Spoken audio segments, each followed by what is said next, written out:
राख विश्वास कबहु कबिगड़ी ना सुनी। श्री रामचंद्र के दास तुलसी बिलवा बाग का सींचे ते कुमलाए। राम भरोसे जो रहे तो पर्वत पर हरियाए, पर्वत पर हरियाए। परम कृपालु परम दयालु भगवान परम पिता परमात्मा की अहेतुकी कृपा से, अकारणमयी दिव्य कृपा से इस अवसादग्रस्त प्रमादग्रस्त जीवन में भी हमारा आपका बड़ा सौभाग्य है जो संतों के श्रीमुख से दिव्यतम भगवान के गुणानुवादों को श्रवण करने का अवसर प्राप्त हो रहा है। ऐसा क्षण हमारे जीवन में प्रकट हुआ है। अनेक प्रकार के उत्सव जीवन में प्रकट होते रहते हैं, पर जो मानव जीवन का सर्वोत्कृष्ट लक्ष्य भगवत प्राप्ति है, भगवान का मिलना है, उसकी प्राप्ति का जो उत्सव है वो कभी कभार जीवन में प्रकट हो पाता है। कृपा राम जैसे संत कृपा करते हैं तब जाकर के ऐसा क्षण जीवन में आता है। इस क्षण में मनुष्य बैठ करके ये विचार करता है, मैं कहाँ से आया हूँ, कहाँ मुझे जाना है, कौन मेरा है, मैं किसका हूँ, मेरा किससे अब तक प्रेम था और अब मुझे किससे प्रेम करना है। तो दास का बड़ा सौभाग्य है जो कृपा राम जी अचानक फोन कर देते हैं और ऐसे उत्सवों में दास का भी सम्मिलित होना हो जाता है। तो बारंबार कृपा राम जी को प्रणाम करते हुए व्यास पीठ पर विराजित श्री राधे श्याम जी महाराज जी को प्रणाम करते हुए और भागवत कथा हो रही है, श्री सुखदेव जी को प्रणाम करते हुए वैसे दास का आग्रह रहता है कि जहाँ जाया जाए वहाँ कुछ सुना जाए, पर महाराज जी क्या आज्ञा रहती है कि आप कुछ कहें, और महाराज जी ने भी नारायण।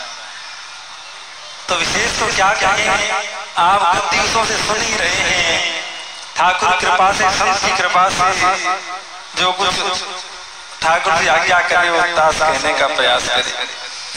तो जब दास का यहाँ पहुंचना हुआ तो महाराज जी वृंदावन के बाल कृष्ण की लीलाओं का वर्णन कर रहे थे।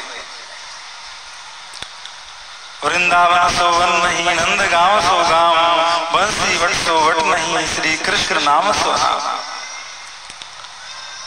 वृंदावन की महिमा क्या कही जाए, जिस परमात्मा को, जिस ब्रह्म को बड़े बड़े देवताओं ने भी कठिन से कठिन तपस्या करके साधना करके एक बार उनकी झलक प्राप्त नहीं भई, और वही परमात्मा वही ब्रह्म पग बिनु चले सुने बिनु काना, कर बिनु कर्म करई विधि नाना, आन रहित सकल रस भोगी, बिन बाणी वक्ता बड़ जोगी।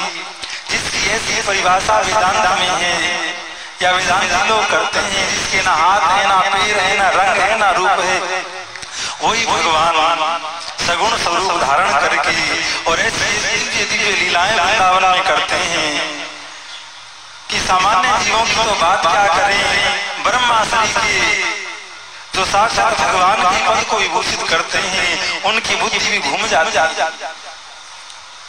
आप आगे सुनेंगे जब ठाकुर जी गोचारण करने जाते हैं तो वहां पर आगास लीला होती है, और ठाकुर जी गैया चारण करते हुए वन भोज करते हैं, भोजन पाते हैं।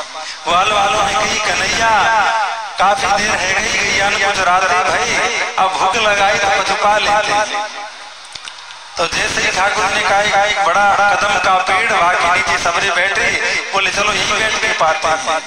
तो मधुमंगल ने कही, कन्हैया आज गुफा में चले, वह गुफा में बैठकर भोजन पाएंगे। तो ठाकुर जी कन्हैया ने कही, अरे आज से पहले से गुफा नहीं है, ये अचानक आते आ गया। अब ठाकुर जी तो परमात्मा सब जानते, ये कोई गुफा नहीं है, ये तो अजगर ने आकर अगास ने आकर के मुंह फैलाया है। पर जब साथ वाले नहीं माने तो ठाकुर जी उनके संग चले गए। वहां में जाकर के ठाकुर जी ने जैसे अंदर प्रवेश की, सर्प के अंदर जहरीली हवा से सब मूर्छित हो गए, प्राणांत हो गए। और ठाकुर जी ने अपना शरीर बढ़ाया और अजगर का उसका वध किया, और वध करने के बाद में सबको जीवित करके वापिस आ गए और बालकों को सब भुला दिया। देखो भगवान काऊ बात से नहीं डरते, भगवान जो है वो किसी बात से नहीं डरते, पर एक बात से डरते हैं। और विशेषकर हमारे वृंदावन के जो ठाकुर है, विशेष करके हमारे वृंदावन के जो ठाकुर हैं वो एक बात से डरते हैं कि कोई मुझे को भगवान नहीं मान। तो अगर इस बात की पोल पट्टी खुल जाता है कि ठाकुर ने रूप बढ़ाया, असुर का वध किया और मृत बालकों को जीवित किया, तो सब जान जाते हैं कि भगवान है। तो ठाकुर ने सबको भुला दिया।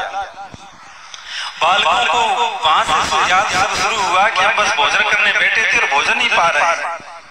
तो नारद जी भगवान के हर अवतार में आते हैं और उनकी लीला का आनंद लेते हैं। तो उसी लीला का आनंद लेकर के नारद जी इस लीला का गायन करते हुए अनेकानेक लोकों में विचरण करते।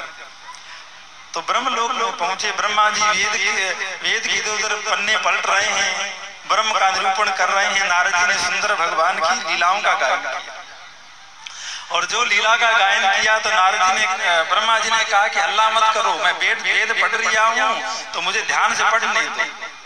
तो नारद जी ने कहा कि पिताजी आपकी तो ये केस सफेद हो गए वेद पढ़ते पढ़ते, क्या पाया आपने? तो उन्होंने झुठला कर कहा तुमने क्या पाया? उन्होंने कहा पिताजी इस ब्रह्म को ना आपने ना शिव ने ना किसी बड़े बड़े महात्माओं ने ध्यान में भी नहीं देखा, उस ब्रह्म की मैं ऐसी ऐसी लीला देख के आ रहा हूँ, आप भी आश्चर्य करेंगे। तो ब्रह्मा जी ने कहा ऐसी कौन सी लीला देख के आ रहे हो? तो अगासुर लीला का वर्णन किया, माखन चोरी का वर्णन किया, चीरहरण लीला का वर्णन किया, रास लीला का वर्णन किया।